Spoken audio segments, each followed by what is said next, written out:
Olá, pessoal, tudo bem com vocês? A aula de hoje será de Ciências Humanas e suas tecnologias e vamos trabalhar a habilidade de analisar a importância dos valores éticos na estruturação política das sociedades. Boa aula! Pessoal, é um prazer. Meu nome é Rafael Barreto. A gente vai trabalhar essa habilidade do Enem, a habilidade 23, que é analisar a importância dos valores éticos na estruturação política das sociedades. Eu sou professor de filosofia e a filosofia é sempre uma matéria muito complicada da gente discutir. Eu prometo para vocês uma coisa, a gente não vai responder questão nenhuma nessa aula.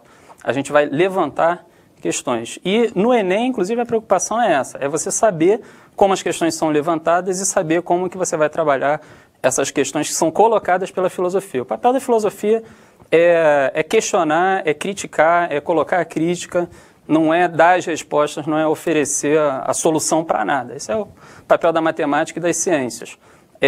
A gente vai trabalhar aqui uma questão muito importante, que é a questão do problema do bem e do mal.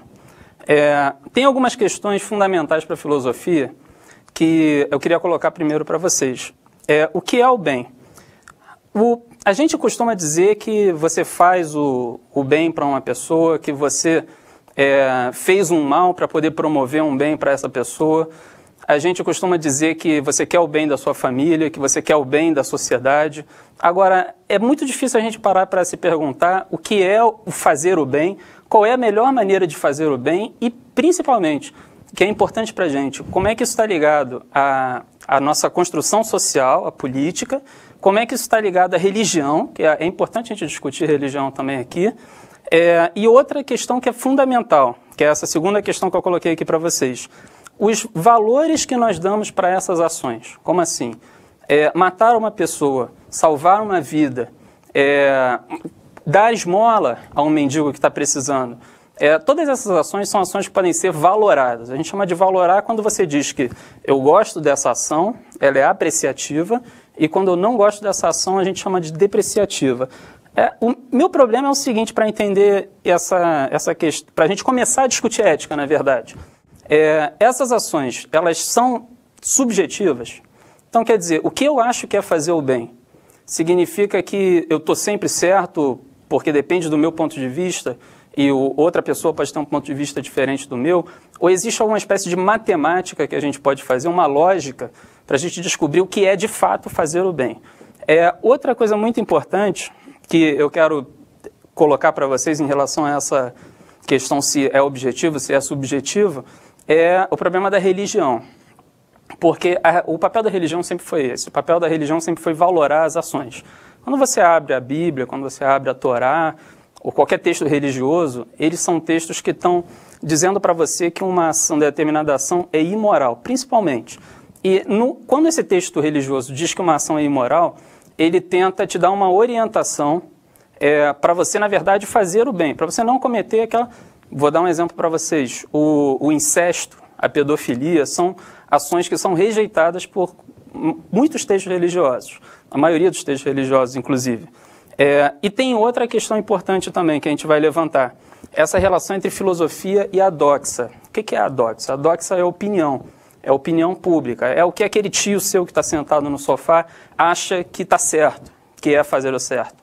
É o que as pessoas nas filas de supermercados acham que é fazer o certo. Só que esse achar é um achar que não tem um conhecimento da história, tá? Da filosofia, da ética, do direito, inclusive.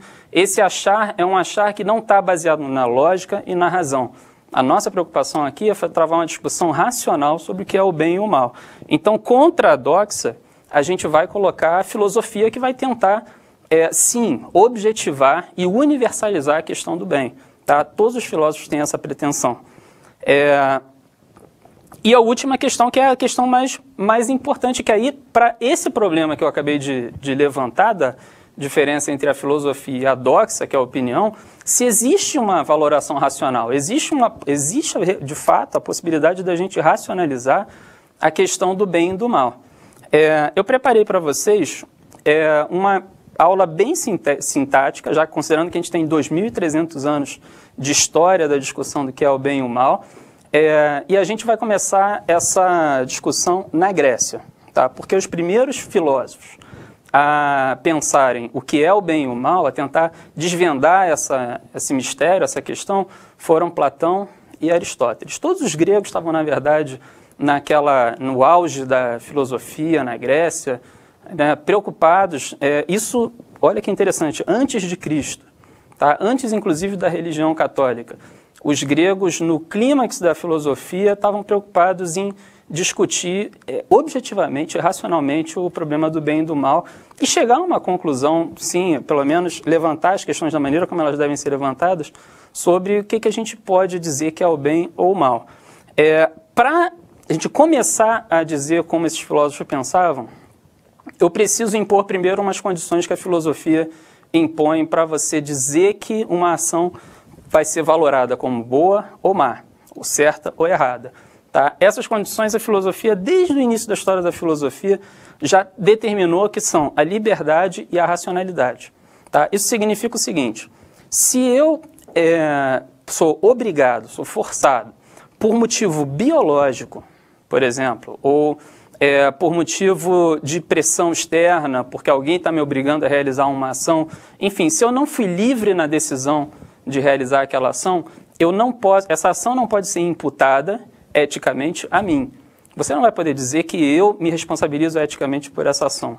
Porque para você se responsabilizar por uma ação, você tem que agir de forma livre, você tem que ser o principal agente que tomou a decisão de realizar aquela ação. E aí tem várias situações em ética que a gente pode discutir, de pessoas que justamente agem movidas por doença, por exemplo, fazem uma coisa que é uma maldade para a sociedade, mas estão movidas por uma pressão, estão movidas por uma doença, e aí você começa a questionar, lembrando sempre que ética é uma coisa e lei é outra. Então, é óbvio que a lei e a sociedade vão julgar aquela pessoa, mas a ética pode olhar para essa ação de uma maneira diferente, até porque essa pessoa não foi totalmente livre para agir. E a racionalidade é fundamental, tá? Porque uma ação que não é baseada em princípios racionais, que não é lógica, tá? Uma ação... Eu poderia até dar um exemplo bobo, mas que é uma imagem boa disso. Um cachorro, quando ele age e, por exemplo, mata uma criança, você não pode responsabilizar o cachorro eticamente por o que ele está fazendo, porque esse cachorro não está agindo de forma racional. Tá? Então, ficam essas duas condições para o agir ético. E para a gente entender a importância da valoração ética, a importância dos valores éticos, a gente precisa primeiro entender exatamente o que foi ética. Eu vou passar rapidamente com vocês por esses três conceitos, porque eles são importantes para a gente estruturar essa discussão. Tá? A gente começa falando de ética, definindo bem o que são essas três palavrinhas: a moral, a lei e a filosofia moral, que a gente também chama de ética. Quando eu falo moral, eu estou falando de uma moral simples.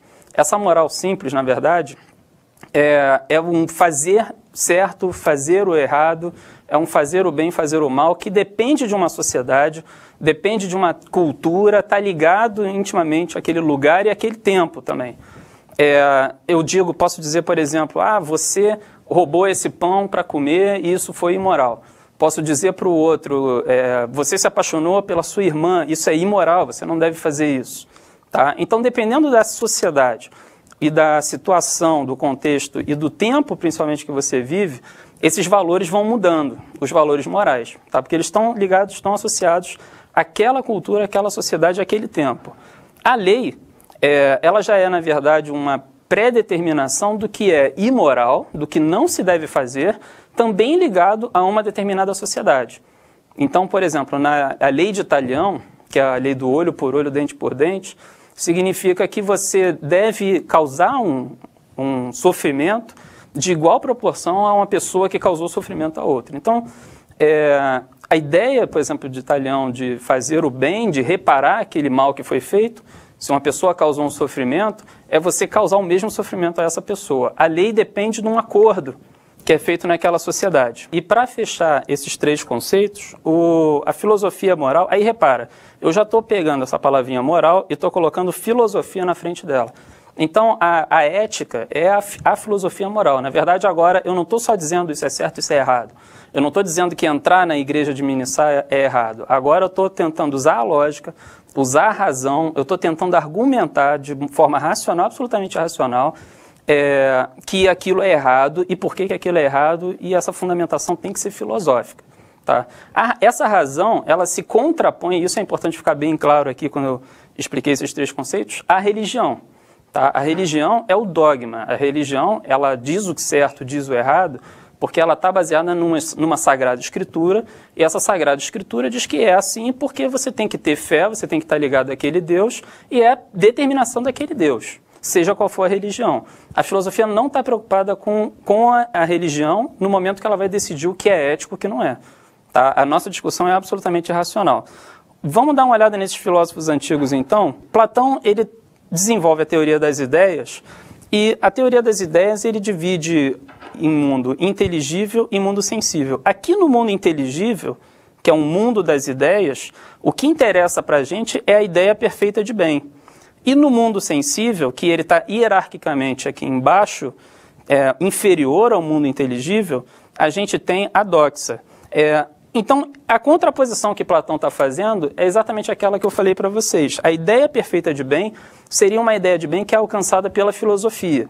E a doxa é a opinião, que está baseada nas aparências. Então, isso é interessante porque vocês lembram bem daquele caso da Eloá, que é uma situação, um problema interessante, porque foi uma menina que foi sequestrada pelo namorado no seu apartamento, e teve uma questão ética muito forte aí nessa questão, desculpa, nessa situação, porque os policiais estavam todos posicionados para resolver essa situação e eles poderiam ter simplesmente atirado para matar esse sujeito que tinha sequestrado a Eloá.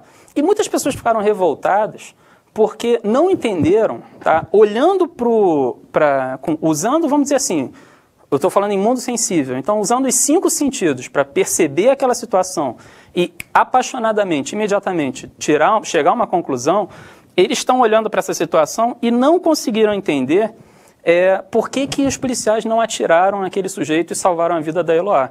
E a população ficou revoltada com a atitude da polícia de ter tentado negociar até o fim, de ter tentado preservar a vida dela e a vida do sujeito que tinha sequestrado a menina, e acabou num desastre, acabou com a Eloá morta.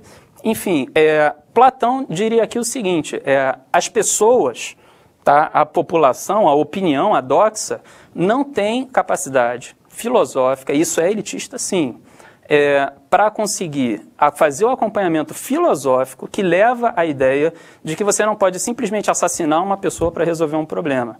Tá? Então, a ideia de justiça para Platão é uma ideia que só pode ser alcançada se você fizer um trabalho filosófico em cima dela, que é pela dialética, pela discussão, pelo confronto de uma tese com uma antítese, que você vai construindo conhecimento novo, não simplesmente baseado no que a aparência está te dando. Por outro lado, o filósofo Aristóteles ele tem uma ideia, ele discute isso de uma maneira interessante. Ele fala da virtude, a gente chama Aristóteles de filósofo das virtudes. Então ele coloca o bem olhando muito para a ação que está sendo realizada. Então ele não está preocupado com quais vão ser as consequências daquela ação ou com a intenção que está movendo aquela ação. Aristóteles olha para aquela ação e ele quer que essa ação seja virtuosa. Essa ação ela tem que ser virtuosa considerando que o vício do exagero é se você cometer algum tipo de, por exemplo, numa agressão, você ataca uma pessoa que está desarmada, que está desprotegida, ou também no vício se você pode cometer, fugindo do vício da falta, numa agressão se você foge da luta também, se você não enfrenta o desafio que está na sua frente. A virtude é um meio termo que você tem que encontrar todo momento quando você está tentando realizar essa ação. E aí o que acontece? Durante toda a Idade Média, a gente tem a ascensão da Igreja Católica, e aí o bem, a ideia de bem está ligada à ideia de Deus. Nós temos Santo Agostinho, Santo Tomás de Aquino, todos discutindo a ideia de bem, sempre tentando chegar à verdade da revelação divina. Isso leva aos santos ofícios, à Santa Inquisição, que era justamente o bem sendo imposto, a verdade sendo imposta na Idade Média, E aí a ideia de que santo é aquele que conhece Deus. Para finalizar, eu queria fazer com vocês essa oposição entre Maquiavel e Immanuel Kant. O consequencialismo de Maquiavel é a ideia em ética de que os fins justificam os meios. Ele dizia que o príncipe deve ser mau quando necessário. Esse livro foi para o índex da igreja, foi proibido, né, pela igreja, porque ele justamente abandona a religião e diz que o mal ele deve ser feito pelo príncipe quando necessário, se ele for levar a um fim que, na verdade, o que Maquiavel queria era a unificação da Itália. O príncipe ele tem que aprender a ser mau, porque o fim que ele vai alcançar justifica esse meio que está levando a esse fim. Isso é o que a gente chama de consequencialismo. Em ética é muito importante a gente fazer oposição entre o consequencialismo e o categorismo de Kant, em que ele fala, age de forma que tua ação sempre possa transformar-se em uma máxima universal. Esse é o imperativo categórico de Kant, que significa o seguinte, o fim nunca vai justificar o meio que você está usando para chegar a esse fim. Então, a morte de uma pessoa, ela nunca vai ser justificada por um Estado que funciona melhor, pela ordem social, ou até, por exemplo, nessa situação, problema que a gente colocou, pelo bem e a vida dessa menina Eloá. Tá? Isso nos leva à ideia, à noção de direitos humanos, que é onde a gente chega com essa discussão toda em ética. Eu queria agradecer a vocês. Muito obrigado. Para desenvolver melhor essa habilidade, consulte a ficha de estudo número 113. Bom estudo e até a próxima aula!